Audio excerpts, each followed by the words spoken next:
오늘도 주님의 은혜가 넘치기를 소망합니다. 오늘은 8월 17일, 아직도 여름의 한복판에 우리는 서 있습니다. 들판을 바라보면 풀들로 온통 초록이 되었습니다.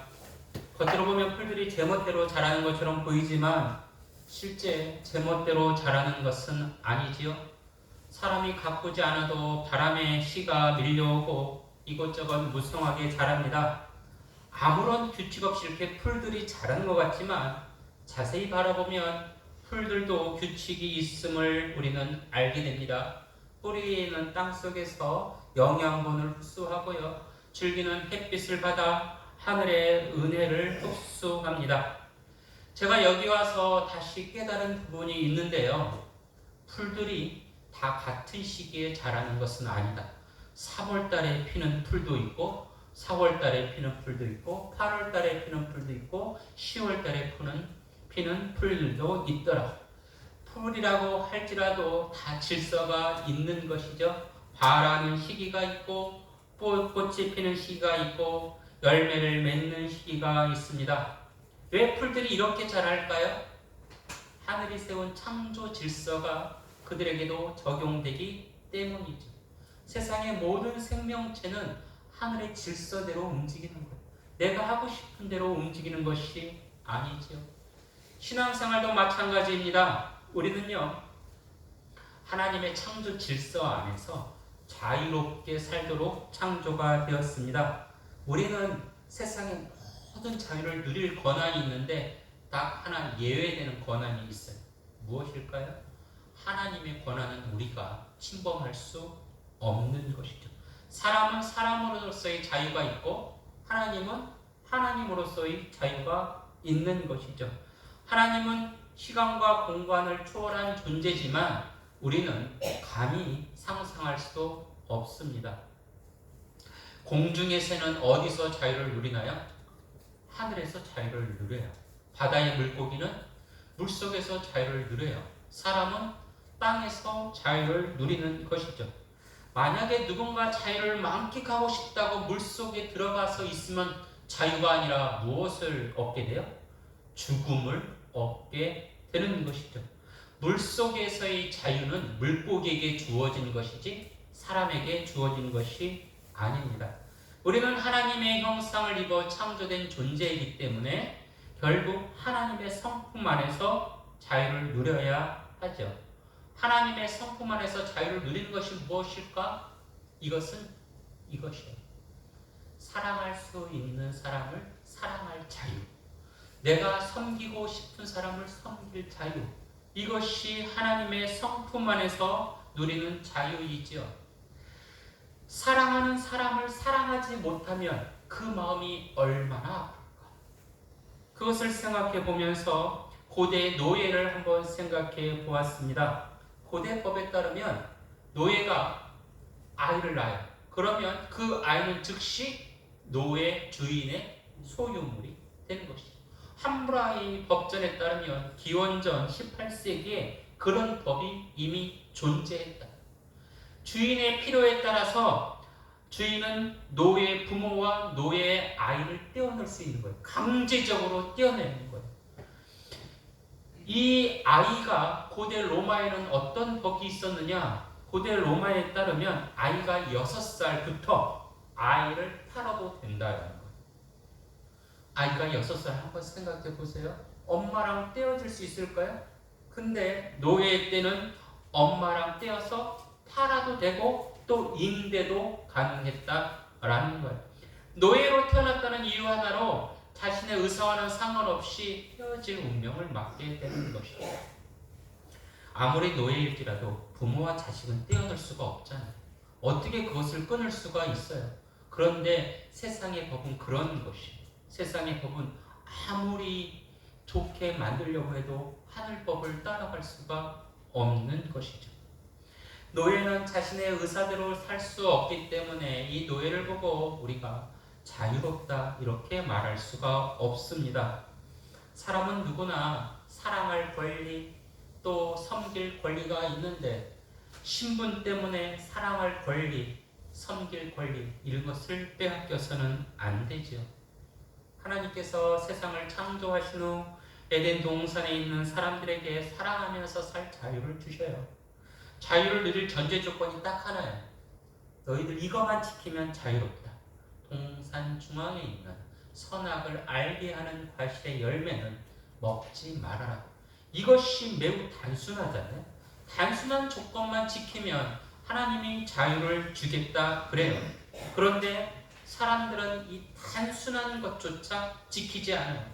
부모의 입장으로서 자녀에게 얘기를 하잖아요. 너 이것만 지키면 네 맘대로 해도 돼. 이렇게 말하기도 하지만 자녀는 그 단순한 조건 하나를 잘 못 지켜요. 우리 또한 그러죠.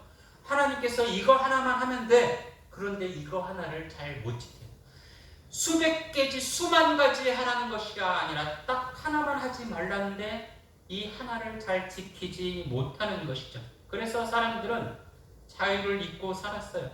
그런데 자유를 잊고 산 사람들이 나는 자유인이야 이런 착각을 하는 것이죠. 자유라는 것이 무엇인가요? 사랑할 수 있는 사람을 사랑하는 것, 이것이 자유인데 이 자유는 있고 내가 내 욕심을 채우는 것을 자유라고 착각하는 것. 내 욕심을 채우는 것은 자유가 아니라 마귀의 덫에 걸려서 마귀의 노예가 돼서 나타나는 모습일 뿐이에요. 진짜 자유는 무엇인가? 사랑하는 것이 자유지 욕심 부리는 것이 자유가 아니다 라는 것이죠. 오늘 우리는 갈라디아서를 짧게 묵상했지만 갈라디아서에 이렇게 얘기합니다. 자유를 잃은 사람들의 특성이 어떻게 나타나는가? 이렇게 나타난대요. 사랑 없이 되풀이하는 육체적인 쾌락을 즐깁니다. 자유가 없는 사람들은 사랑이 아니라 육체적인 쾌락을 즐긴다. 삶의 탐욕의 악취를 풍기어 감정의 쓰레기를 안고 살아갑니다. 자유가 없는 사람들은 몇 가지에 해당되는지 자기 자신을 체크해 보시기 바랍니다. 세 번째, 과도하게 무엇인가 집착을 하지만 기쁨이 없다. 네 번째, 껍데기로 된 우상을 섬기고 마술쇼 같은 종교 활동에 매몰된다.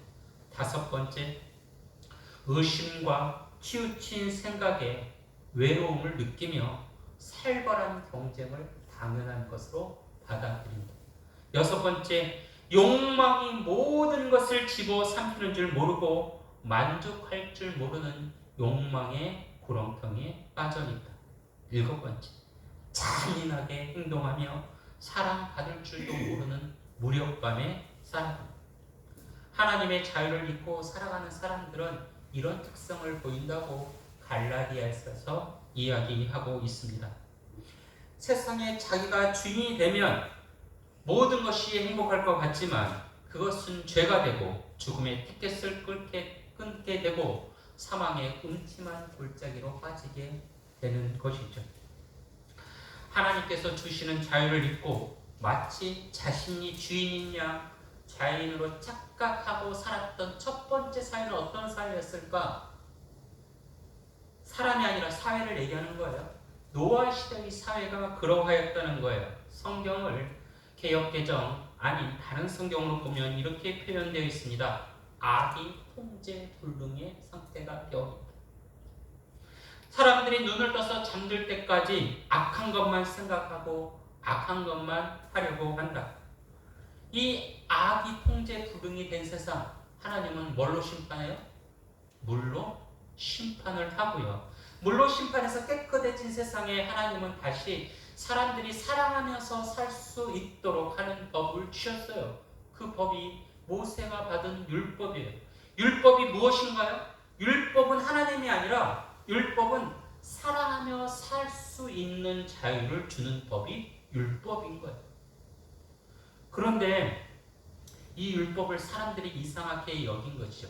율법의 핵심이 하나님 경외, 이웃 사랑, 경천, 애인이라고 할 수 있는데 사람들은 이 단순한 조건을 따르지 않은 거예요. 마치 선악과를 먹지 말라는 그 조건을 따르지 않은 것처럼 하나님 사랑하고 이웃을 사랑하라 이 말을 따르지 않은 거예요.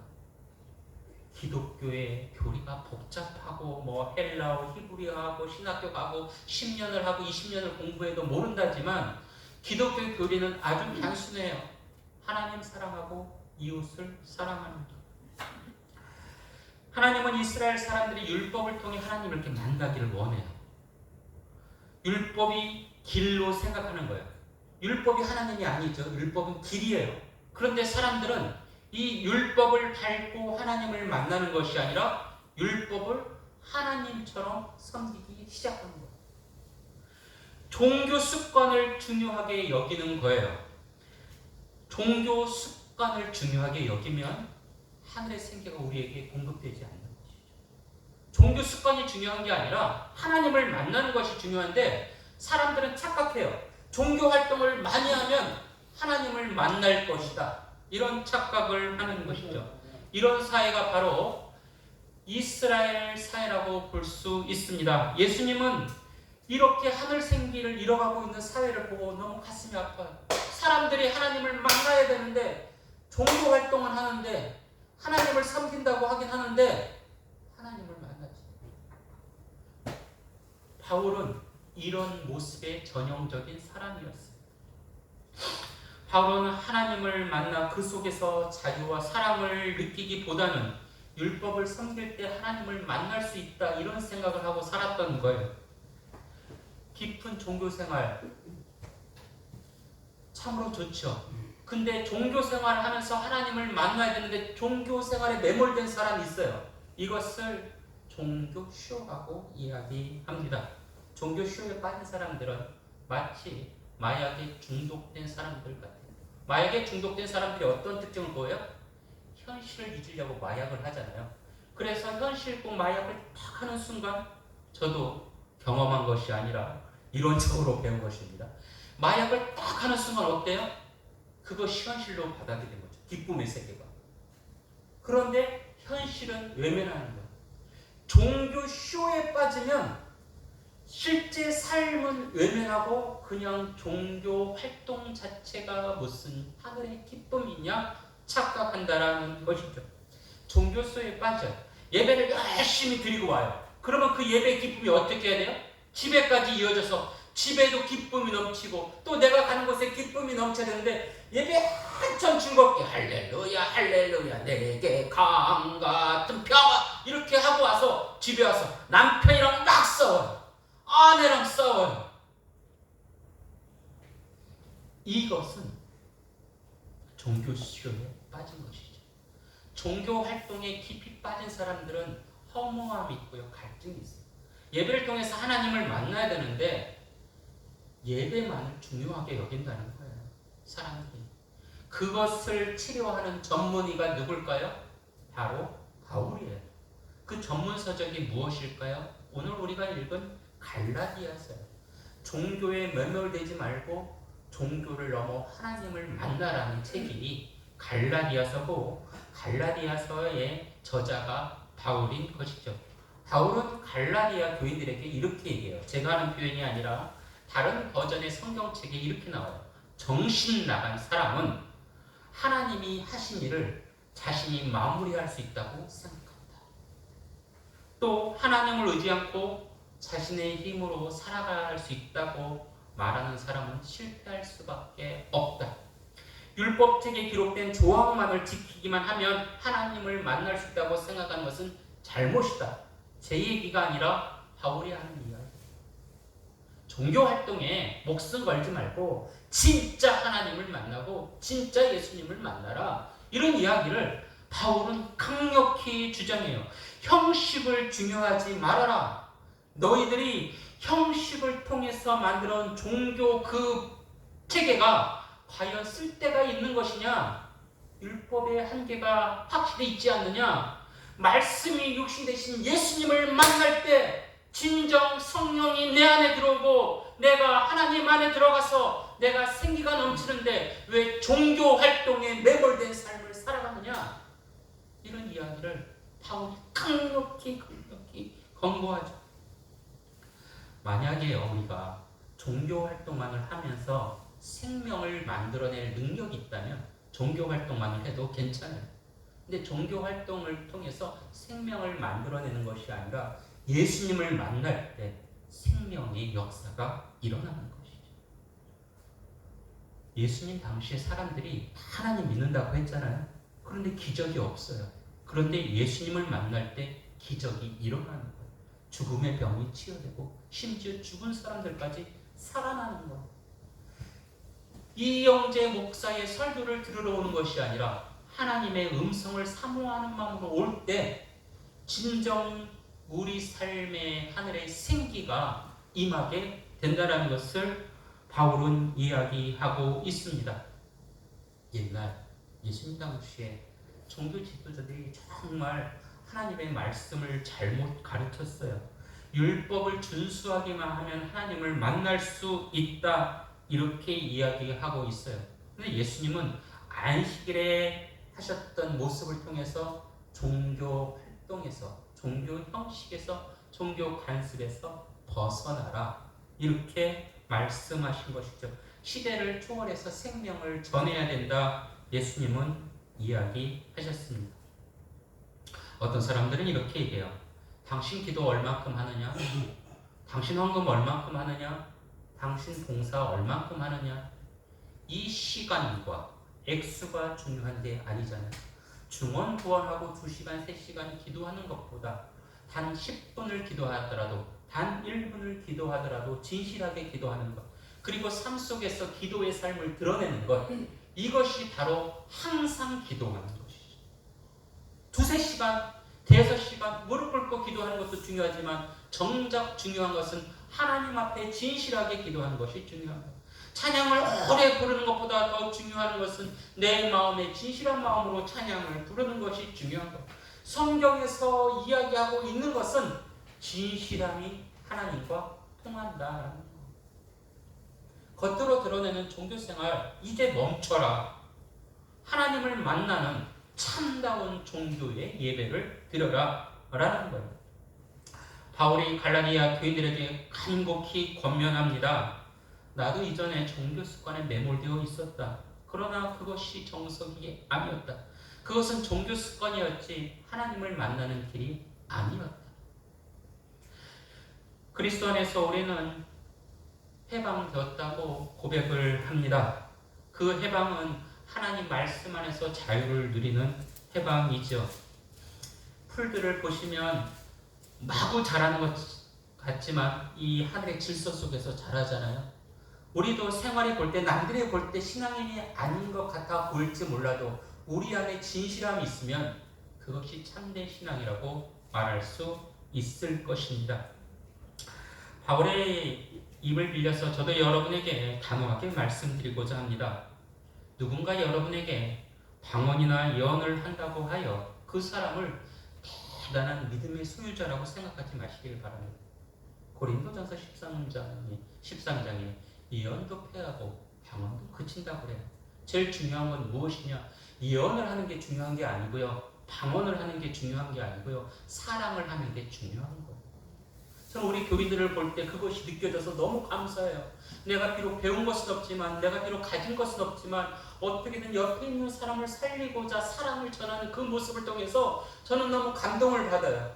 제가 하지 못하는 것을 장로님이 하시고 제가 하지 못하는 것을 교인들이 할 때 내가 교인들에게, 장로님에게 큰 은혜를 받는구나, 이런 생각이 드는 거예요.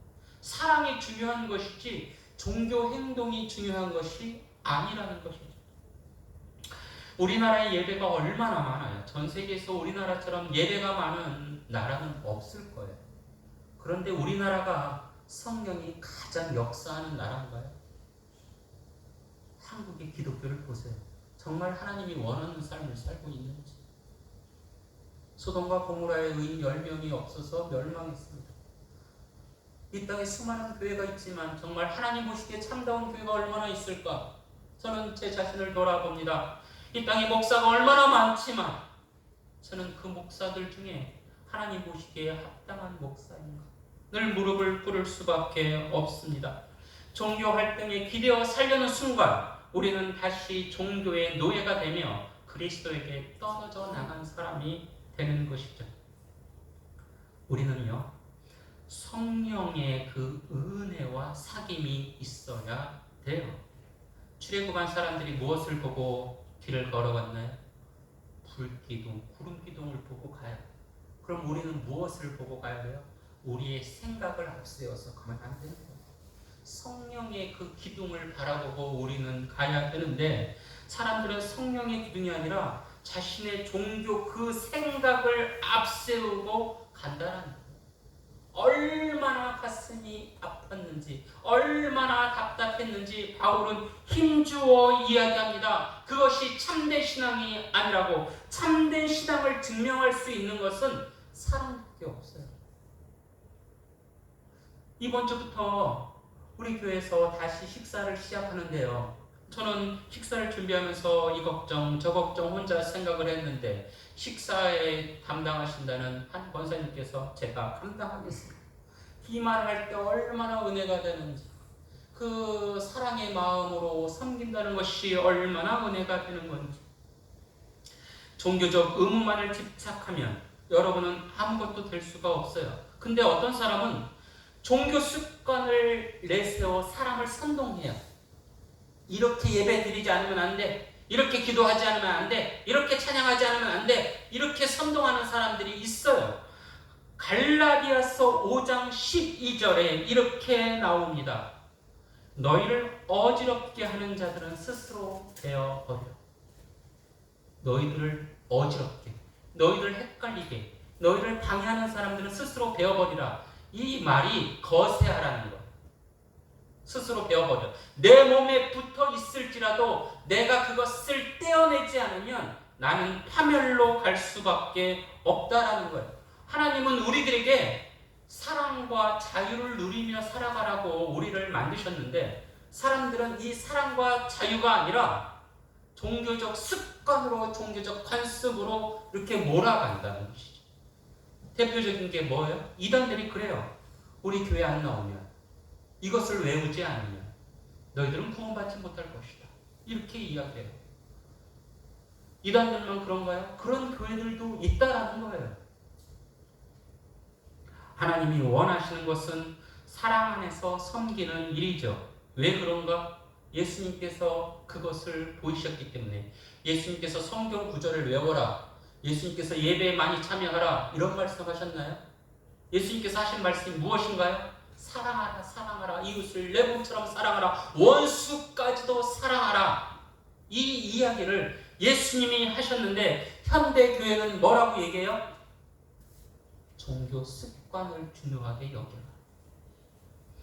오늘 말씀을 한 문장으로 요약하면 이거죠. 내 자신을 사랑하듯이 이웃을 사랑하라.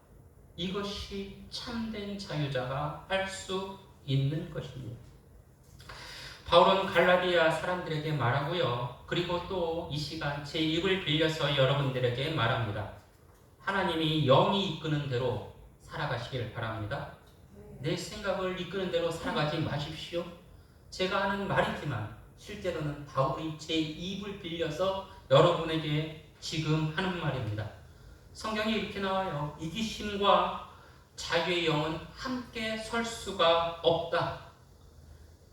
이기적인 마음, 자유로운 마음, 하나님 주신 마음이 함께 갈 수가 없는 거예요. 병행할 수가 없어요. 미국의 남북전쟁이 있었잖아요. 그 남북전쟁의 핵심이 무엇인가요? 노예를 해방하라잖아요. 그래서 결국 북군이 이겨서 아메리카 대륙에 노예가 있을 수 없다는 법이 딱 세워졌어요. 노예 해방령이 선포되었어요. 남부의 어떤 농장에서 평생 노예로 살던 한 흑인이 있어요. 이제 사람들이 그에게 말합니다. 당신은 자유인이에요. 더 이상 노예로 살지 않아도 돼요. 이렇게 말했더니 그 흑인 노예가 고개를 떨구며 이렇게 말합니다. 저는요, 그냥 이렇게 노예로 사는 게 익숙해요. 자유인으로 살 수가 없어요. 하나님은 우리를 어떻게 만들었어요? 그리스도 예수 안에서 죄에서 해방되게 하셨잖아요.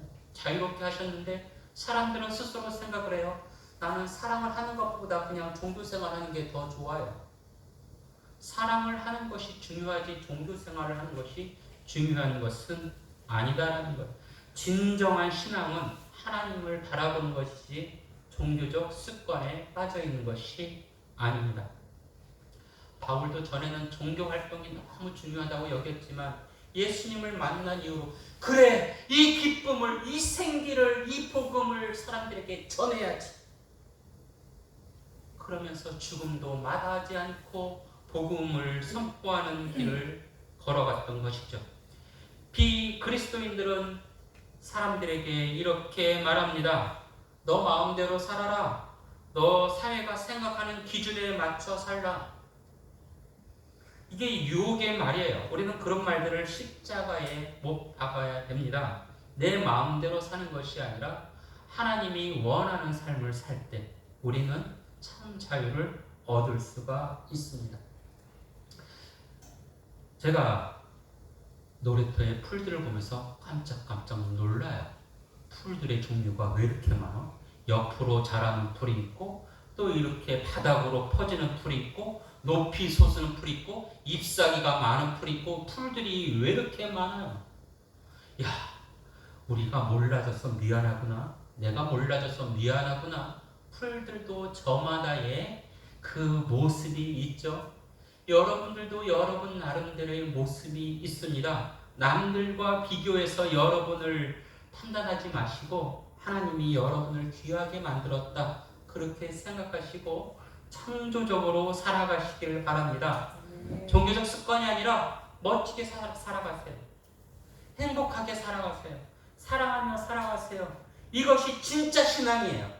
진짜 신앙인으로서 여러분이 자유인으로 살아가기를, 자유를 사랑 안에서 누리기를 진심으로 축원합니다. 아멘. 기도드립니다.